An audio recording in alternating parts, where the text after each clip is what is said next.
It's a cold, gray day today. Good afternoon, end of the week. It makes me think that it's time we should be considering something else than what our political leaders have. There's a great Shakespeare poem, one of his sonnets, when in disgrace with fortune and men's eyes, I all alone beweep my outcast state, and trouble deaf heaven with my bootless cries, and look upon myself and curse my fate, wishing me like to one more rich in hope, desiring this man's art, that man's scope, with what I most enjoy, content at least, yet in these thoughts almost despising, hapless I think on thee. And then my thoughts, like to the lark at break of day arising, sings hymns at heaven's gate, for thy sweet love remembered such wealth brings, that then I scorn to change my state with kings. So, you should look at somebody you care about and think about that poem, and it will immediately disperse the evil feelings, the gut-wrenching righteousness that we have, that our public figures should have some standards that apply. And we'll talk about Fighting Joe in a minute. But let's start with not-so-saintly Santos. I've decided that he's a very interesting study in lying about everything. He is the avatar, what would you say, the virtual candidate. In other words, he feeds into the race what he believes based on polling and interviews and talks and so forth, what he thinks the people want to hear. And then he gives it to them. This is what you want to hear. Here it is. And that is how he got elected. He lied. And people couldn't believe those who said he wasn't lying. And that's been attested to since. So as recently as today, a member of Congress says, well, everybody lies. Is that the standard? The Christian ethic? Is that any ethic at all?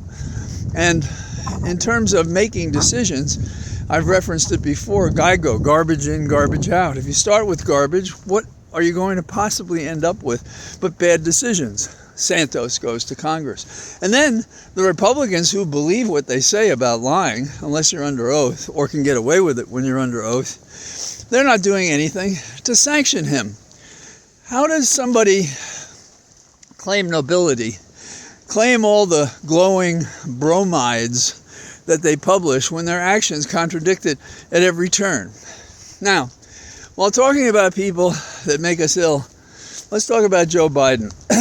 Now, I'm very upset because I did trust him and I do believe him, and I haven't made a final judgment because we don't have the facts. But that we don't have the facts is a factor in deciding that Biden is being straight with us. So that's disconcerting, at least. And when you consider that the basic crime is I walked out of a building with a, confidential document, how do you make that mistake? Now you can make that mistake. So does that explain how it's in your Corvette in a locked garage? And does that explain why 10 documents are in an office you used when you left government service as the Vice President of the United States before becoming President presently? So these are questions that are, I don't think, prejudicial in the sense of political warfare in which they're fictitious. They're legitimate questions. Now, I understand the defense in a criminal case. You tell your client to keep their mouth shut. And not because they don't have something worthwhile to say, but you don't want somebody getting lying testimony against it. And maybe some of these values do affect a public figure.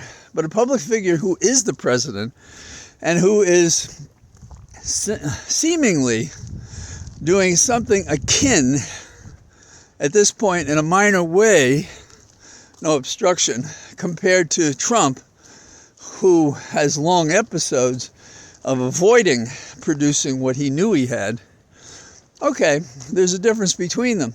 But at the heart of it, if you take something out of a SCIF, a sensitive, compartmentalized info facility, then why? And when you do, and you take it out of the building, and you take it to your office, or for some reason you leave it in your Corvette, what is that? Okay, so that's one side of it. The other side is, why in God's name does Garland appoint a tried and true Republican who, Clerk for Rehnquist, was appointed during the Trump administration to look into this? Of the 94 districts and all the former prosecutors in America, you mean you couldn't find somebody that was more neutral? Also, consider this. How long did it take Garland to decide to have a special counsel to look at Trump for all the things he did, indeed, including trying to overthrow our government? So what is the story with Garland and his appointments? Very disconcerting. So, can we just trust anything that comes out of the Just Us department? And we're going to have to put in reserve our opinion about Biden's noble character until we see what the facts are.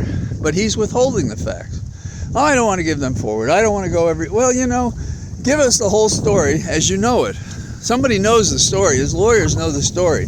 Tell us the story.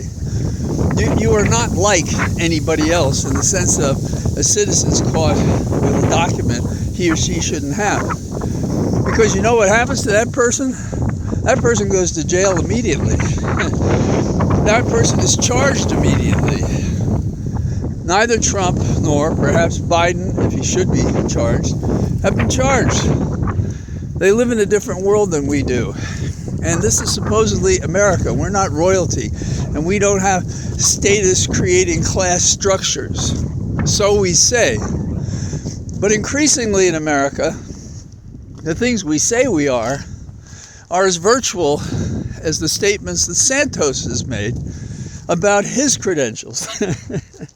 I'm laughing because for some reason it popped into my head a cartoon or something in which somebody is saying, when they're sitting on the floor of the house, he's pointing up there and he says, my father painted the Sistine Chapel. And apparently the stories can be as wild as that. But Santos is not the only one. And the Republican who said we all lie suggests to us, so if we can't trust, we distrust? Do we change the government? Is it unreliable? Should we follow its laws? Should we respect its structures? All of that is invoked. And I think it's kind of funny that the last name of the prosecutor looking at Biden is Hur. I only wish, H-U-R, I only wish his first name was Ben. Wouldn't that be perfect? Now, I want you to know that kids are cheating too. There's a program that by artificial intelligence will write essays for kids. And these things have been flooding the classrooms of America. But there's a young Princeton guy, 22 years old, who's created a program that can detect whether the AI, artificial intelligence, essays are being used by the students. You kind of like that, don't you? And we can look to Brazil to study how they are handling the disruptions there. They have seized $1.3 million of, I think, about 50 people who've been involved in supporting in any way some of the violent actions against the government. So we begin with a poem and we finish with a walk among my trees on this chilly day, too chilly for ethics in our nation's capital, and only in a few places today can I find the good news that keeps us going and gives us hope that our government is going to figure it out somewhere along the way. We need heroes. We need people who put themselves on the line and commit to do the right thing, damn it, and live with the consequences. That would be really refreshing. We all make mistakes. Come out and tell us you made the mistake. Let's put it in context and deal with it. This game that they play in Washington is inimical to a free society. It contradicts our First Amendment right of access to the government's information, and we shouldn't have to put up with it. No, I'm not going to open the windows and say, I'm mad as hell and I'm not going to take it anymore. But we've had enough for a long time, And we have to change that, or this country will lose the republic and the democracy.